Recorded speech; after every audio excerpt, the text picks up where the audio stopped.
Numit khudingi oiba mawonga manadaba ama masada faubada masado mukna kanda leithoktuna mafam hongi amuk tumthage tawbadu yadraduna mamito urum pangthorakpani purple machugi waldo ubada pishum anidu khajik sukladuna yengi fuk hogatle magi ka natte ningsinglai ngarang ruby gi manakta leikhibado mamaido muk leithoraktuna makhuna khajik maduna yengi magi nakanda phamungdo mathanta khak tumlambagi mami tari yengthorakpada urai sofada masa khar subchillaga ningaidana tumlibido pukningda sonje sofada oina tumamaleni phone da pongdo haifet yengi liya 4:30 am tabada ngaire nungsa phau phasana thoktre ningaidana tumliba ruby sohdo kening ludre tofam khangda phone da magi social media account changduna yenglubani fan account singna mana ngarang shopping chatlubagi photo kaya take tawduna thagalakpadu yengjai magi nakanda chatliba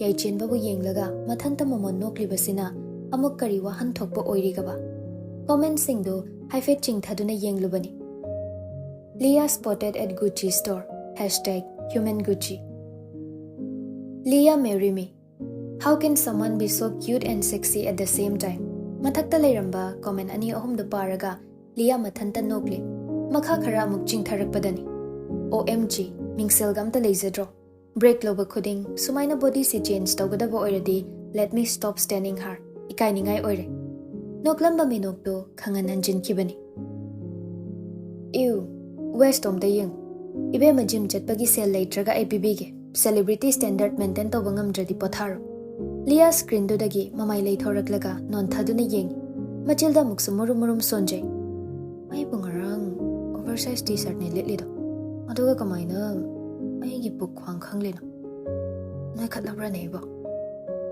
makhagi commenta asomna muk irambani care lobina ba mi leitrabo pokpada so orphan hojikna company na so orphan oihan birabo senabi trabo kemta yadre retire tawro handa mukti liya khamba ngamda ningamda naitom pirang marik ama tapna chentharakhibani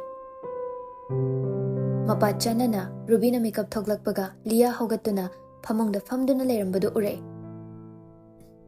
kaidorage tumba yadrabo ruby gi khonjelda Leah khangpre khangi khajik leithoklaga mapidu thuna taithoi aha kashi tawde nang tumo matawduda ruby su khajik chingne Leah gi manak changsilaktuna phame nasanu ngai tabro nangbo kaidorage ba kashi tawde haraga nang sofa da tumi kaiginu wadabro sida tumgera oidaba minamba haibasina leiting oina sizinarappa matamda marupki phasaba machu manglakani haiba ruby su khangdaba nate adubo asingba achumbaduna pumnamakta akaiba lakadaba oirabadi chaitheng pigadaba oirabadi chingnaba leitana oidaba lising nganglasu nganglagi ningkhre chawkhraba kada king size bed tumba nangna aigi single bed macha sifau apenba kashu oiram yani sanai bema nungaina dum tumbiyo ai sofa da dum tumjagi tumningdreda hawgatlagi Leah blanket to khasi khaidoklaga famungdagi kumthare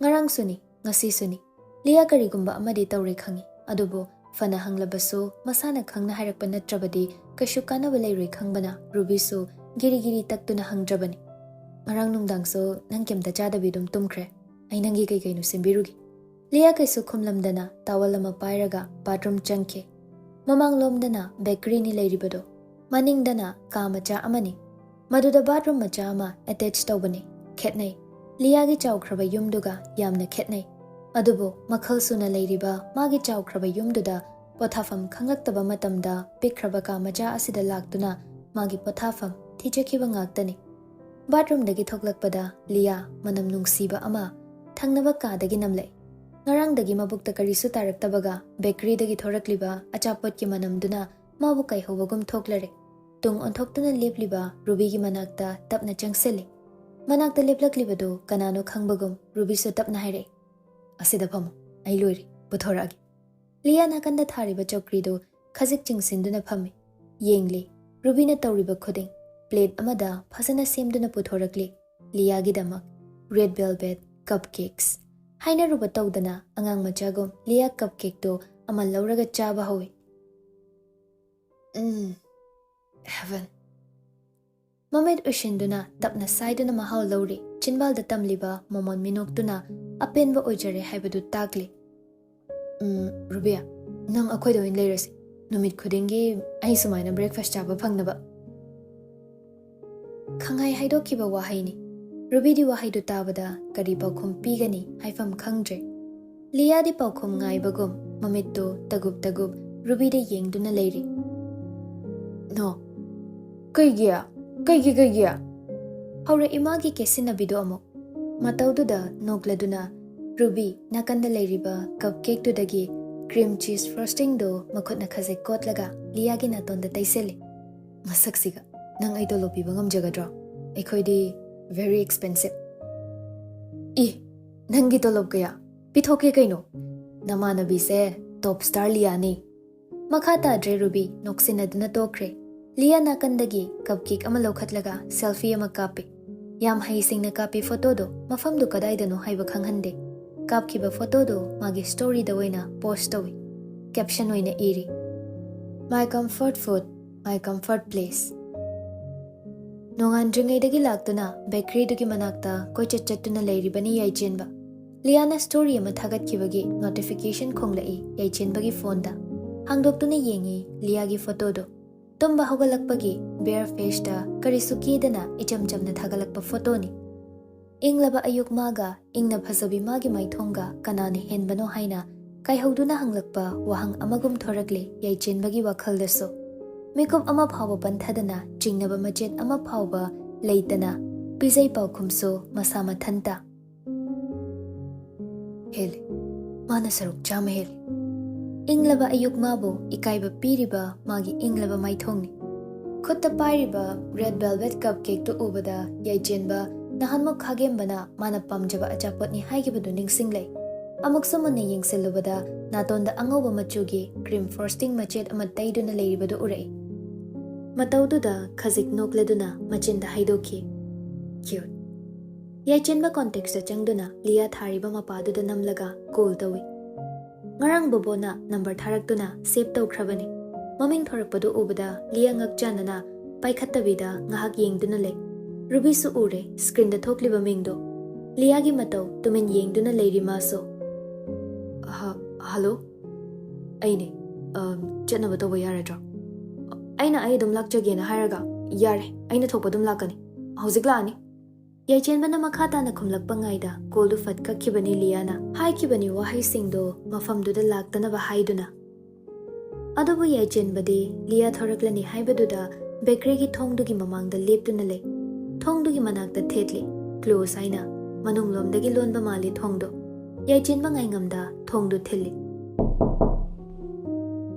Manungda famduna leiriba Rubyga Liaga mapanda thong thilliba makholdu tai. Kanano sukmana laisibo mapanda close aina se thelibani kayama thobo ore janone. Haife thoga yengrodana aisu chatnaba loiselage.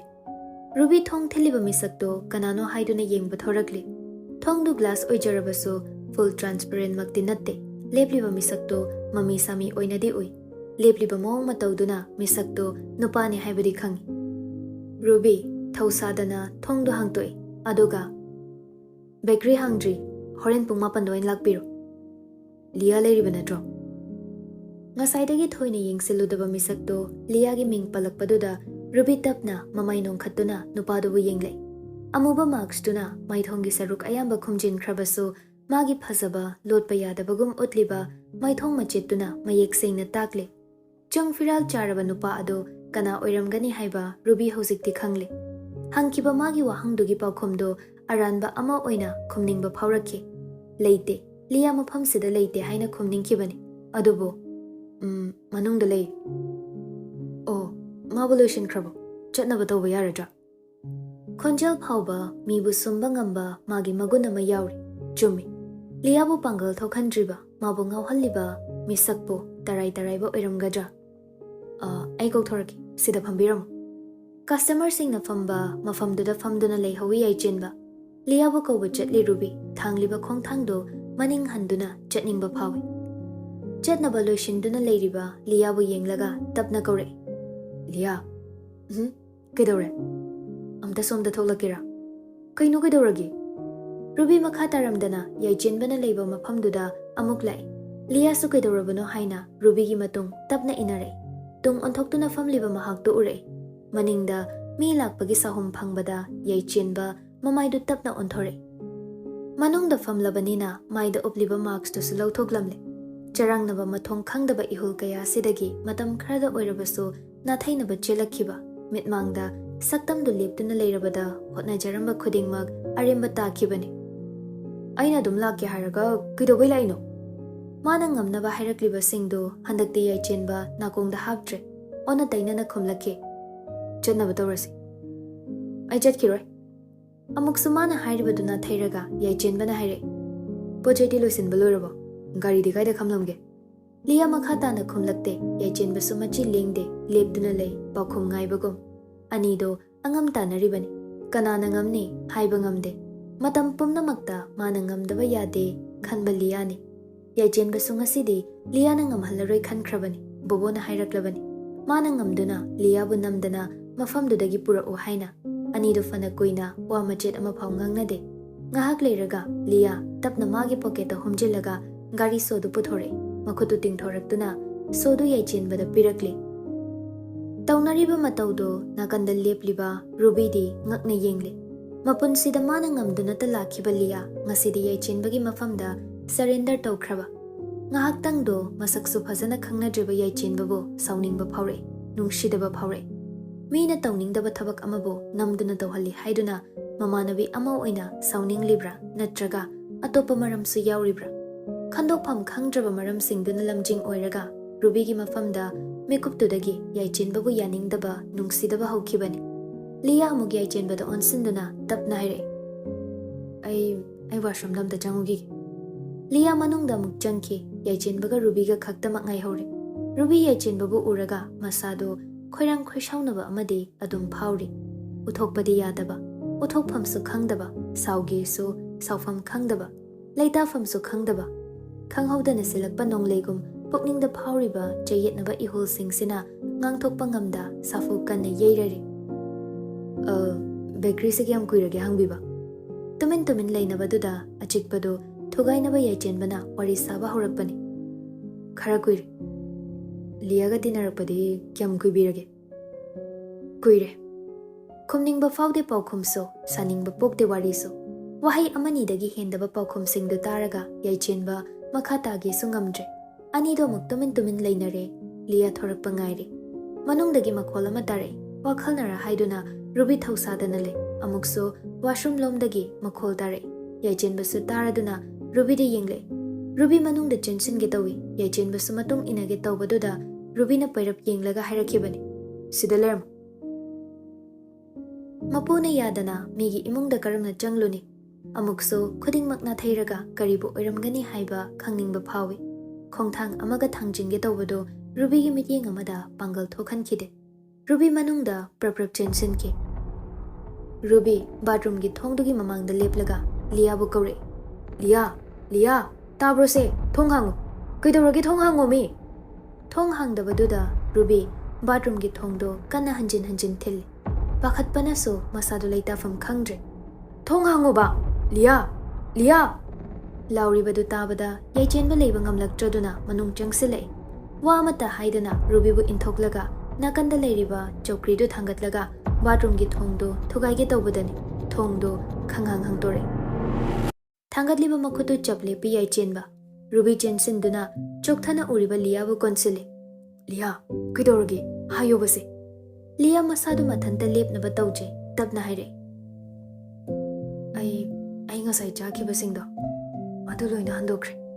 Wahaiduda Ruby ingangakna kaino cupcake amani khaktane chakhiba yam chakhibasu nate. Kidoragi puknabro nasa nungaitabra. Lia sor sangna amuktang hontoktuna tapna pau khumpire. Kashu tawdreba sumngarang kemta chadraga ngasi khangja chasinbadudane puknarakpani. Hakjang ngamdabai nateba. Nganglibaduna chungdana Ruby Liagi khutpaiduna chingi. Lo, sidane phamung sidang haktang hipo. Lia chingliba magi khuttu khami. Yarani, ai thengi chatnaba tawragi. Kaino ngawrubo phibam sida aina nang kamai chathandoino chatpayar. YAICHENBadi Makhoi anigi marakta thatpa sungamda masadu tawfam khangda tingak lepli. Lia lepliba yaichenbada onsillaga hare. Chalase. Ngasaidagi chatnaba haiduna taklamba yaichenbaso hausikti Liabo chathaningba phawkhidre. Masadu machi lengda tumin leptuna le. Handamukti Lia khon khara kalapna laure. Chatlase haibane. Anam kanbi Lia ni Ruby kanararoi khangladuna wa makha taadre. Phamungda leiriba Liagi handbag tu lokhatuna chatlo haibagum pire. Lia bag tu Ruby dagi lauraga mangthana thoki. Yaichenbasu upai leita Liagi matung inaki. Ruby su thoraktuna makhoina chatkibadu yengle. Yaichenbana Liabo gari manungda famhalle. Handamukti window frame da makhut thamduna khanbado karisu haidre Liaso. Mong hadaba yaichenbagi mawong mataw Ruby su tumin thongzinda leptuna yengle. Kadaida kari soikigadagi haina yaichenbagi pakhatjana senajaba matawdo mayek sengna uba phangki. Matawdo uraga Ruby thongi handle do thude kadabagum kanna muklibadudi Liana su ukhidre. Taibang kanana su ukhidre. Hena dum Ruby da chakliba mairi do masamaring fantorakpagum tawrakli. Yaichenba gari thawba hawi makhoi aniwa machet ama phawba ngangnade. Lia mamai leithoktuna mamit oishenduna thongnawda nga thaduna fami. Khonjel pikna tapna hairaki. Take me somewhere. Yumda pugano. Kadaidano. Anywhere. Yaichenba mamai khazik leithoktuna yengi. Momo noktuna leiramba magi mai thongdo kayada thuna sakpham onkiba. Munkiba magi minokdo mi oirabasu lai oirabasu mafamdagi amuk munduna purake khankibani. Mai ising changdaba mi lai kidaba amagum leirambi mahakna matu ison sonata senduna leiriba matawdo uraga yaichenba pangal thokta tofam khangda garigi steering do kana paisele. Garigi speed yankhatna thawba hawi. Ayuk angan boibana nungsasu mengna thokli. Atiyada nongi mapai kharasu lasing mafol tawduna leibagum chaithoktuna pairi. Minil makhol tadaba mafamni. Yaichenbana nong mamagi bike thawduna koichat chatpada thengnarakiba mafam amani. Nakanda famlibido mikap thoklakpagum masado khazik lingai. Mamit pangthorakpada yaichenbana nokmi mangonda yengduna leirami. Uirum tawrambado mamit khangsing. Yaichenba nakanda hapliba ising bottle du lamdana Liada thao haiduna pi. Ngahak uirubagi mamit singnaba thakliba isingla natraga yaichenbadagi ikaiba lotnaba thakliba isingla natraga yaichenbana pirakpagi thaklibra. Asingba maramdi Lia khaktana khanglani. Ising thakpa loireduna mamaidu leithorakpada urai mafamdugi phajabado. Hainaruba tawdana ngaingamdabi amagum fan kum thaki garidagi. Kanasu leiba ude mafamdo jingnaba leitana mafamdugi phajabadubu yengle. Lantak masa fandoktabida horiba wanglaba upambi singdo nongdol khetna pairiba leichil mabu sokningbagum matawdo. Magidamak ngaiduna leiroidaba panthong leitaba leichil mabu karigi aduk mitarubano. Manaknakna cheliba ichil mabudi ubidrabra. Magidamak leiriba magi ikhawlangba kayabo kokhalliba Turil magi nungshibade khangsinada leiribra. Ichel magi lambi semliba chinglemna leptuna leiriba chingsangna po magi thamoi nungi warolna kari amuk oiriba. Amuksu mawol khali. Hauriba upambi singdo lana haubana wangmada leiriba phasabadusu mayek sengna uba ngamhallibani. Adubo phasaba maga fanamanak naksinba pamlabasu lepliba upambi singduna sambaloina khariboi khalhalli. Lanna hauriba upambi singdugi marakta lituna chatpadi yadabra amuksu makhalli. Thauna pumba puthoktuna manak naksilurabasu amuk ichelduda iraknarabadi kamtauba haina mipaibasu pokhalli. Marol naiba paukhong kayani Liagi wakhalda challariba. Mafamdu uraga wakhalda yangta soibagi mahutta hina langtaknaba phawhanbagum thoklari. Adubu mapangal kanba sakudaba karigumba amana mabu chingsinbagum mafamdugi phasabaduda Lia asum hena lupsili. Mafamduna mabu irakna hallaboi ninghalli. Wakhalda luptuna leiringai sitliba ayingba nungsittuna masani khallibado bhab oishalude. Lengjumda karigumba ama thamlakpada Lia gyan khangta tare. Yenglubada yaichenbana magi jacket to listen birakpo oirame. Nungsit chitle ingani hakchangam drido ingangano. Litliba jacket to dagi magi khonjal duna hena mawulum hanbagum phawhalli. Ningthemcha laglabasu magi khonjelna soidana kokhanba ngamgani kalengi saraba nungsabusu maithiba piba ngamgani ayingbabu lumhanba ngamba asababu ingthahanba ngamba karino magi khonjel sida kankraba magun amadi yauri wakhalduda nokmi Lia jacket machidu paisinduna luktharap tawna chatpa howi tung oirapna kadaida soikigadage pakhatjana YAICHENBA inari thangliba khongthang du fau mafam chadana netkigadra haina senajari mari kaishu thoknadaba lamlanbi magi asuk khanjaba asuk wajaba thanglamba khongthang chaplip khibada YAICHENBA pakhatna hangle kidorage hakchang nungai tabra halasira Lia mamaido nakanda khajek leithoi tungda lepliba YAICHENBA dadi yengde nungai taba waroba khoishaunaba aduga kaihoba sumanba khudingmak yansinnaba khonjel amana tablab hairakhibani aina tungda chatkano hairaga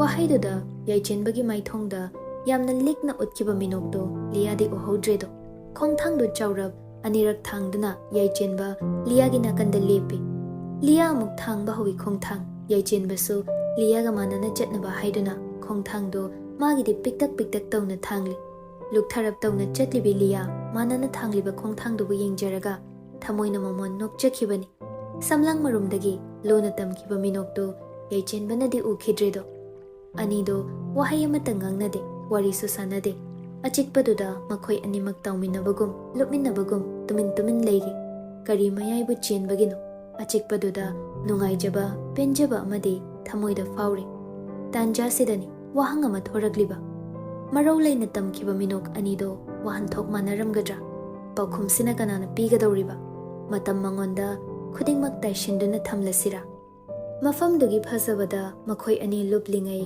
matam magi khongjilsu onthokna yangna chatlamle numittu sumagi masik mangal fuduktuna taibang malemda utpa horamle lia magi fonda pongdo haifet yenglaga haire chalase thengi YAICHENBA yetnaba kaishu leitana liana haiba khuding ilame lia mafam dugi phasabado masadagi lapna thamningdabagum magi fondu lauthokduna photo ama kapchakhibani karino khangdaba mari ama chetna punsinkhibagum thokre mafam duga mahaka chetnaba tawrasi haiduna makhoi ani gari da kakhatminare YAICHENBA na gari du start tawramdaidani lia mamaidu khajik non tharap tawraga tapna hairakhiba thank you YAICHENBA nokfet tamak tawi haraujai mana purakliba mafamdo liana apenba oijare haiba lambidani nakanda famliba YAICHENBA gi saktambo tawshinaduna huran yengnaba hotnariba amukna masam semba sai amukna famliba sittu semba sai amukna begdagi pot lauthokpa sai